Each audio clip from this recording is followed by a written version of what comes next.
mutapata kujifunza vitu vingi sana ndugu zangu. Maandamano haya yalikuwa maandamano yasiokuwa ya kikomo. Walikuwa wakimpinga rais wao wakati huo alikuwa akiitwa Viktor Yanukovych. Viktor Yanukovych alikuwa ni fisadi, lakini hajamfikia Rais Samia.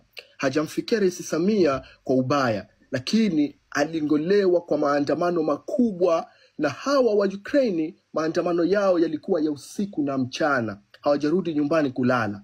Yalifanyika kwa uwanja mkubwa pale Ukraine ulikuwa unaitwa uwanja wa Maidan. Ndio maana mapinduzi haya ikaitwa Euromaidan. Uwanja wa Maidan uko mji wa Kiev. Lakini maandamano haya kwa sababu tu yule bwana Viktor Yanukovych alikuwa ni fisadi na muuaji, hawakuenda kwa kukurupuka. Walishirikiana na mashirika ya kimataifa, walialika na waliyashindikiza ya kuweko pale ili kusudi waweze kuwapatia uangalizi. Na mwisho wake serikali ya bwana Yanukovych iliangushwa na ikapelekea uchaguzi ukarejewa upya kwa sababu ya maandamano yasiokuwa na kikomo. Maandamano yasiokuwa na kikomo ambayo hayaendeshwi na chama cha siasa, hayakuwa na kiongozi ambaye ni mwanasiasa. Na hawa walishirikiana na mashirika yale ambayo mimi nimewatajia. Lakini kama hiyo haitoshi, nchi nyingine ambayo ilifanikiwa kuondosha serikali za kikatili kwa njia ya maandamano ya amani yasiokuwa na kikomo ni nchi ya Georgia. Nchi ya Georgia mwaka 2003 yalifanyika maandamano makubwa sana baada ya kutokezea udanganyifu mkubwa wa uchaguzi wao. Kile chama tawala ilifanya uchaguzi mkubwa sana, uchaguzi mkubwa wa kitaifa, na ukafanyika udanganyifu mkubwa. Lakini bado nakumbusha, udanganyifu wao rais hajashinda kwa 98% kama alizoshinda Samia muuaji. Hajakuwa hivyo. Bado hawa zidi ya ukatili wao, bado bahati mbaya hawajamfikia Samia. Baada ya hapo, vijana baada ya kuchoka na haya mambo, waliandaa maandamano kwa kushirikiana na mashirika ya Umoja wa Kitaifa na wakaletewa uangalizi. Na maandamano hayo pia kwa vile walipewa msaada na Umoja wa Ulaya, kuna shirika nyingine ambayo iko kwa Europe inaitwa OSCE. Hii shirika ni ya Umoja wa Ulaya, ilihusika pia katika maandamano hayo. Baadaye wao hili shirika ndo akasimamia uchaguzi mpya baada ya uchaguzi wa mwanzo kufanyika udanganyifu. Lakini hawajatoka vijana kwenda kufanya maandamano kwa kukurupuka, wala hawajatoka vijana kufanya maandamano bila ya kuwa na agenda. Hawajatoka vijana kufanya maandamano haya kwa kuchoma moto. Hawajatoka vijana kufanya maandamano haya bila ya kuwa na mawasiliano ya uhakika. Walipanga vitu kama ambavyo sisi tunapanga. Waliandaa mawasiliano yao binafsi, walishirikiana na mashirika kimataifa, walialika waangalizi wa kimataifa, na eventually na mwisho wake marais wao wakakimbia nchi. Ndugu zangu, naomba msinichukie na msichoke ninapotoa elimu hii. Najaribu kufahamisha hii elimu ili kusudi tuwaaminishe watu ambao bado wanahisi kwamba maandamano haya tunayoandaa, ikiwa tutafanikiwa, hayatoweza kutusaidia. Na ndio maana naona ipo haja kuendelea kutoa hii elimu. Mwaka 1986, wengi wetu hapa hatukuwa hatukuzaliwa, maandamano haya pia yalifanyika nchini Philippines. Ufilipino kuna viongozi katili sana. Mpaka sasa kiongozi wao wa mwisho, rais wao, ameshtakiwa hapa The Hague kwa sababu ya ukatili. Lakini ukisoma uzuri documentary ya ukatili alofanya, bado hawajafikia ukatili wa ndani ya siku 3 kuua watu 10,000. Kwa maana yangu kwamba hawa pia bado hawajamfikia ukatili wa Samia.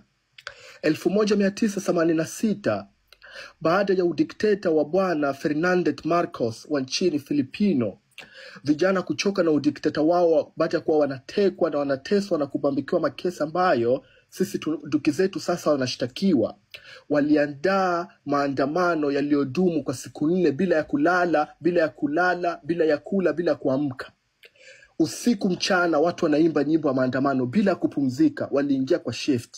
Kuna watu walilala asubuhi wakawa wanaungana na wa mchana, na wa mchana wanaungana kwa usiku, kama vile polisi wanafanya kazi kwa shift, wanakabidhiana kambi ya maandamano.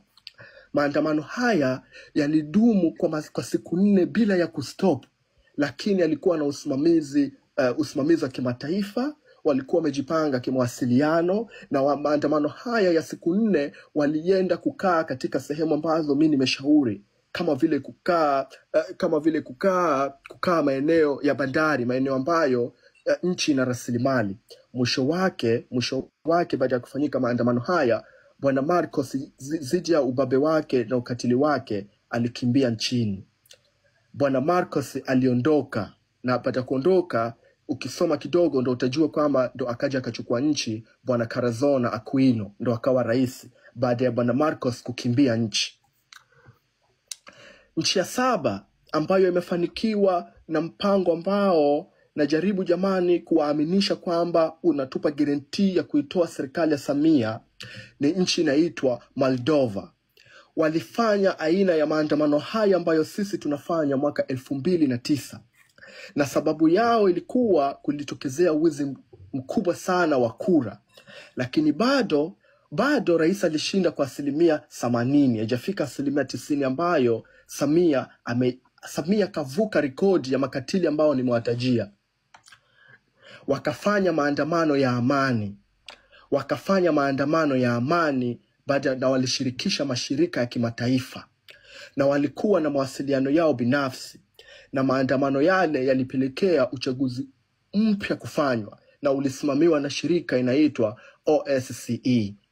Ndugu zangu, baada ya ushahidi wote huku hapa, hivi bado kuna mtu yote ana wasiwasi ama ana hofu ama anahisi maandamano ambayo tunayaandaa hayataweza kuondoa udhalimu na utesi wa Rais Samia? Kama yupo mtu huyo, sasa naomba na yeye atueleze hoja zake kama mimi ninavyomweleza. Tuko hapa, ninasikiliza sasa. Nani ana wasiwasi?